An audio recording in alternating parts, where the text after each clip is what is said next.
కూటమి ప్రభుత్వం కుట్రలు ఛేదించుకుని పల్నాడు జిల్లాలో వైఎస్ జగన్మోహన్ రెడ్డి పర్యటన బంపర్ హిట్ కొట్టింది. పోలీసులు వైసీపీ కార్యకర్తలను రానివ్వకుండా బార్కెడ్లను పెడితే వాటిని పక్కకు నెట్టి వేలాది మంది కార్యకర్తలు జగన్ పర్యటనకు కదం తొక్కారు. జగన్ టూర్ సూపర్ హిట్ కావడంతో కూటమి ప్రభుత్వం తట్టుకోలేకపోతోంది. వైసీపీ నేతలపై తప్పుడు కేసులు బనాయిస్తోంది. వైఎస్ జగన్మోహన్ రెడ్డికి జనం బ్రహ్మరథం పట్టారు. వేలాది మంది రైతులు ప్రభుత్వంపై వ్యతిరేకతతో భారీ స్థాయిలో జగన్ పర్యటనకు కదలి వచ్చారు. దీన్ని జీర్ణించుకోలేని కూటమి ప్రభుత్వం పోలీసులతో ఆంక్షలు విధించింది.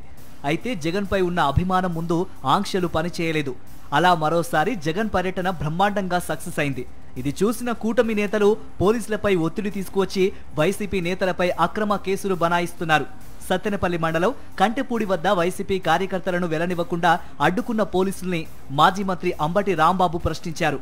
దీనిపై ప్రభుత్వం రాంబాబుపై అక్రమ కేసు పెట్టింది. నర్సరావుపేట డీఎస్పీ గన్మెన్ చేత ఫిర్యాదు చేయించారు. పోలీసులపై దౌర్జన్యం చేశారని, విధులకు ఆటంకం కలిగించారంటూ పలు సెక్షన్ల కింద కేసులు పెట్టారు. ఇక రెంటపాలలో పోలీసుల వేధింపులకు బలైన నాగమల్లేశ్వరరావు విగ్రహావిష్కరణపై కూడా పోలీసులు కేసు నమోదు చేశారంటే కూటమి నేతలు ఎంత బరితెగించారో అర్థం చేసుకోవచ్చు. తాము చెప్పిన షరతులను ఉల్లంఘించి విగ్రహావిష్కరణకు భారీగా జనాన్ని సమీకరించారని, ట్రాఫిక్ ఇబ్బందులు తలెత్తాయని, జనం ఇబ్బందులు పడ్డారని వీఆర్ఓ రాజ్యలక్ష్మితో ఫిర్యాదు చేయించారు. దీంతో సత్తెనపల్లి రూరల్ పోలీసులు నాగమల్లేశ్వరరావు తండ్రి వెంకటేశ్వర్లతో పాటు మరికొందరిపై కేసులు పెట్టారు.